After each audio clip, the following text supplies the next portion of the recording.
મુંબઈના 26/11ના આતંકી હુમલામાં માર્યા ગયેલા કુપેરબેટના 3 માછીમારોના પરિવારને સહાય ચૂકવવામાં આવી છે। ઉલ્લેખનીય છે કે આખરે 12 વર્ષ બાદ મૃતકોના પરિવારજનોને સહાય પેટે 3 વર્ષની 5 લાખની ફિક્સ ડિપોઝિટ પેટે સહાય આપવામાં આવી છે। 26/11માં માર્યા ગયેલા માછીમારોના પરિવારને આખરે સહાય આપવામાં આવી હતી। ઉપરાંત સરકારે તેમની પાસે સોગંદનામું લખાવ્યું છે અને શરત રાખી છે કે જો માછીમારો જીવતા મળશે તો આ સહાયની રકમ પરત લેવામાં આવશે।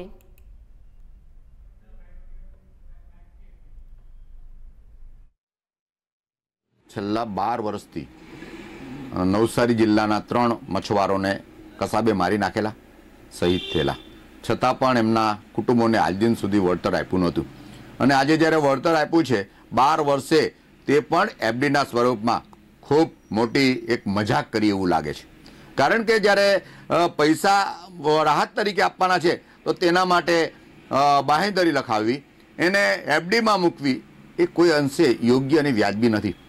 વર્ષ 2008ના મુંબઈના આતંકવાદી હુમલામાં આપણા નવસારી જિલ્લાના જલાલપોર તાલુકાના વાસી ગામના 3 ક્રૂ મેમ્બર્સ કે જેમના નામ છે નટુભાઈ રાઠોડ, મુકેશભાઈ રાઠોડ તથા બલવંતભાઈ ટંડેલ, એમના કાયદેસરના વારસદારોને આજે આપણે 5-5 લાખ રૂપિયાની સહાય સ્પેશિયલ કિસ્સામાં એમને આજે આપવામાં આવી છે।